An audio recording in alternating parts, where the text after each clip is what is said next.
Hello friends नमस्कार। आपण जदि शिक्षा क्षेत्र में चाकरी करने इच्छुक अच्छा ताले आज सूचनाटी आपण गुरुत्वपूर्ण रहिबो।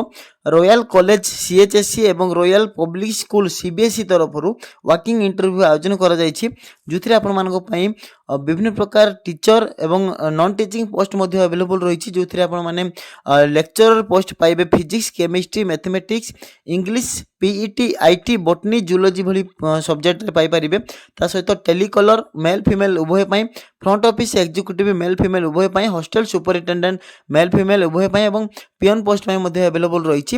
एवं एथिरे आपण माने पई क्वालिफिकेशन एक्सपीरियंस मध्ये दरकार रहउची। तो लेक्चर पाई दरकार होची आपण मानकर पोस्ट ग्रेजुएट, जो पोस्ट पाई आपण माने जो सब्जेक्ट पाई अपलोड करूचंती सेही सब्जेक्ट रो आपण मानकर पोस्ट ग्रेजुएट करिथिबे एवं सीबीएसई किंबा सीएचएसई स्कूल रे मिनिमम 5 रु 10 वर्ष जदि आपनकर टीचिंग एक्सपीरियंस अछि ताहले आपण माने एलिजिबल हेई परिबे। आपन प्रथमे प्रेफरेंस दिया जिवो टेलीकलर जो पोस्ट पाई, जो पिला माने टेलीकलर पोस्ट पाई आवेदन करिवे सेमानकर ग्रेजुएशन क्वालिफिकेशन थिवो एवं सेमानकर भलो कम्युनिकेशन स्किल थिवो, ताहले से माने आवेदन करि परिबे बा अप्लाई करि परिबे। फ्रंट ऑफिस एग्जीक्यूटिव पाई आपण मानको ग्रेजुएट किंबा पोस्ट ग्रेजुएट एवं ता सहित भलो कम्युनिकेशन स्किल मध्य रहितवा दरकार। फ्रंट ऑफिस एग्जीक्यूटिव पोस्ट पाई ग्रेजुएट किंबा पोस्ट ग्रेजुएट उभय कोर्स मध्य जेकोसी क्वालिफिकेशन थिले आपण माने आवेदन करि परिबे। हॉस्टल सुपरिटेंडेंट पाई आपनकर ग्रेजुएट एवं ता सहित गोटे आपनकर पर्सनालिटी कमांडिंग पर्सनालिटी थिबा दरकार, ताहले आपण माने एलिजिबल हेई परिबे। ग्रेजुएट हॉस्टल सुपरिटेंडेंट पाई मध्य मिनिमम ग्रेजुएशन पास करथिला आपण आवेदन करि परिबे। एवं ता सहित पियन पोस्ट पाई रहउची, पियन पोस्ट पाई आपण माने जदि मिनिमम 10th पास करिसेंती ताहले आपण माने एलिजिबल हेई परिबे। तो एथिरे इंटरव्यू आपनकर देखु वर्किंग इंटरव्यू रहउची, जोथिरे आपनकू 22 फेब्रुआरी एवं 26 फेब्रुआरी 22 फेब्रुआरी एवं 26 फेब्रुआरी आपनकर दिन रहउची डेट ऑफ इंटरव्यू रहउची।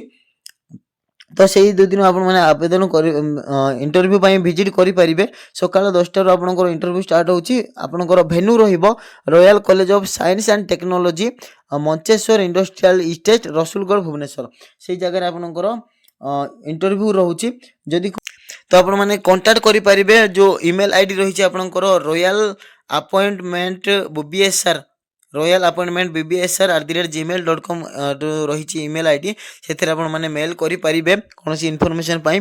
एवं आपनकर जेतेबेले इंटरव्यू समय रे आपण माने जिबे ओरिजिनल प्लस जेरोक्स नै कि जिबे, समस्त सर्टिफिकेट रो ओरिजिनल नेबे, ता सहित जेरोक्स नेबे एवं सीवी मध्ये नै कि जाइथिबे। आपनकर सिलेक्टेड कैंडिडेट माननकू इमीडिएट जॉइन करिया को प्रस्तुत रहबा पड़िबो, ठीक अछि। जो माने सिलेक्टेड हेउछंती से मानकर इमीडिएट जॉइनिंग पाई प्रस्तुत रहिबे।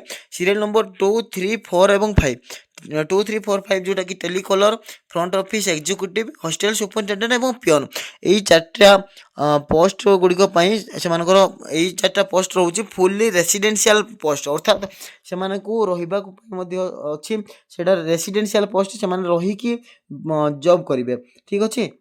तो यही वर्किंग इंटरव्यू रे जो माने आवेदन करिया पाई चाहउचंती एई पोस्ट गुडा जो माने अप्लाई करिया चाहउचंती बा जॉब करिया चाहउचंती नियत भाबरे ईमेल करि परिबे एवं 22 तारिख किंबा 26 तारिख रे आपण माने जाई कि विजिट करि परिबे। वर्किंग इंटरव्यू रे डायरेक्ट अटेंड करि परिबे।